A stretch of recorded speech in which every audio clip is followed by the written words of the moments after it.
കലോത്സവ വേദിയിലെ higher secondary guitar മത്സരത്തിൽ ശ്രദ്ധേയയായത് എറണാകുളത്തിന്റെ പൂജയാണ്.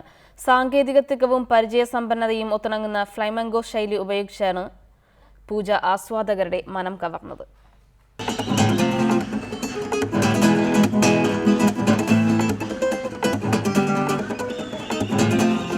ഗിറ്റാറിൽ Spanish സംഗീതത്തിലെ ഫ്ലമംഗോ ശൈലി.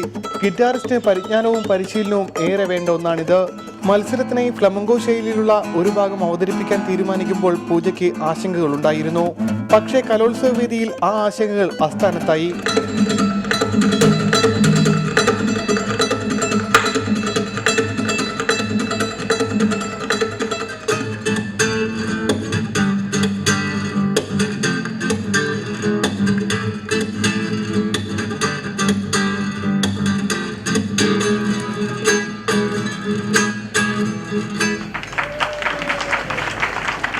ഋതവും താളവും ഒരുപോലെ വേണ്ട ഫ്ലമംഗോ ശൈലിയിലെ ഗ്രാറ്റിറ്റ്യൂഡാണ് പൂജ വായിച്ചത്.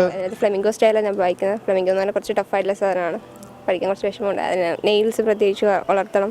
പിന്നെ മറ്റുള്ള സ്റ്റൈലിനെക്കാട്ടിയും കുറച്ചും കൂടി ഡിഫറെൻ്റ് ആയിട്ടുള്ള നല്ല കേൾക്കാൻ നല്ല സുഖമുള്ള ഒരു സാധനം. കഴിഞ്ഞ വർഷവും ഗിറ്റാറിൽ പൂജയ്ക്ക് തന്നെയായിരുന്നു ഒന്നാം സ്ഥാനം. ക്യാമറാമാൻ ഷിജു ചോവറയ്ക്കൊപ്പം ഉമേഷ് ബാലകൃഷ്ണൻ, ടീം റിപ്പോർട്ടർ.